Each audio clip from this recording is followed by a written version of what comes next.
So today I want to talk about self-esteem. Why is self-esteem important for your expansion of your consciousness? Expansion of consciousness determines how high you can go in terms of your awareness, okay? So the foundation, though, that it all rests on is your self-esteem. So Nathaniel Braden, in his book, The 6 Pillars of Self-Esteem, is an amazing book. Read that and understand that, because so many people don't have good self-esteem.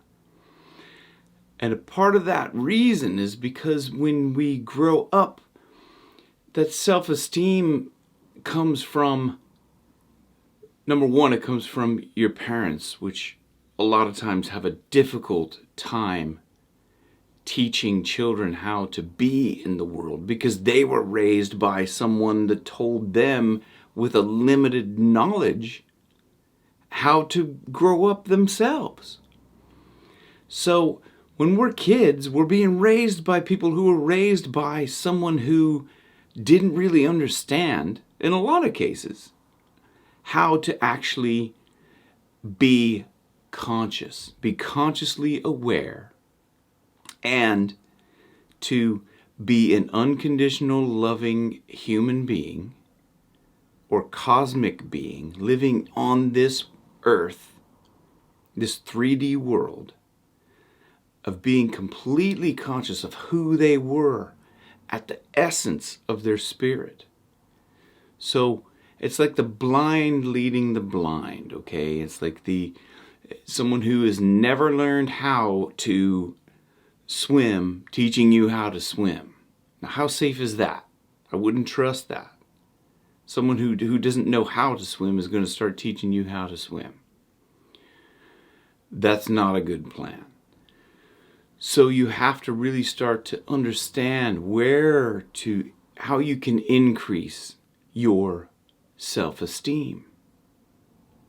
And I would encourage you to read that book, The 6 Pillars of Self-Esteem. I'm going to post a link to the audiobook up there, which is a really good audiobook. I think it's actually read by Nathaniel Braden himself. But the one key thing that I need to point out with that is because people that want to raise their consciousness and they want to get rid of the ego, see, getting rid of your ego is what most people want to do. They want to strip themselves of the ego and just be a pure conscious being, which is a great place to strive to be.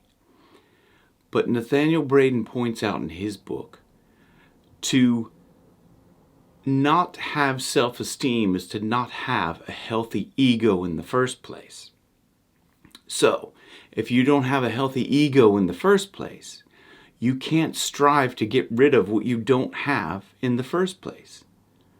So, by letting go, which is what I tried to do when I started becoming more consciously aware, I said, I'm just going to strip myself of my ego. That's it. No more ego.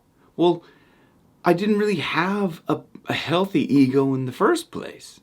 So trying to get rid of something that I didn't actually have in the first place was a losing game. And I realized how badly I needed that book to raise my self-esteem to at least a kind of a normal functioning level. And when you get into this material, you'll understand how you can look around you and see where others are struggling with self-esteem. Fear of failure is a massive indication of someone with low self-esteem. Because what are you afraid of? You're afraid of failing, and failing is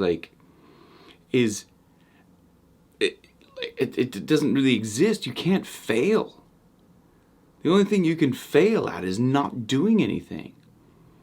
And if you're not doing anything, that's because you have low self-esteem. When you have low self-esteem, you don't feel like doing anything. That's where it comes in with depression. You know, people who are depressed. Now, a lot of people have suffered from depression.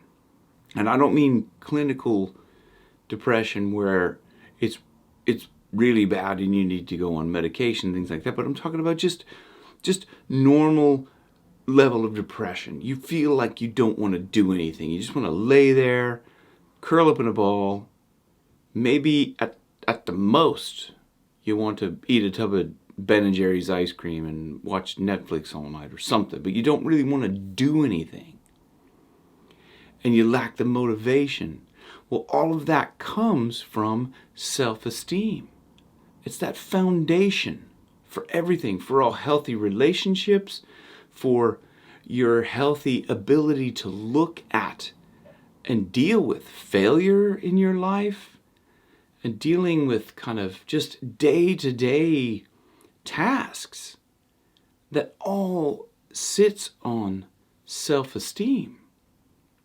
So, thinking that you can get rid of ego, which is tied to self-esteem, to get yourself to a higher consciousness, which is consciousness is also tied to self-esteem, a healthy consciousness of who I am, what are my values as a person, what are my beliefs as a person.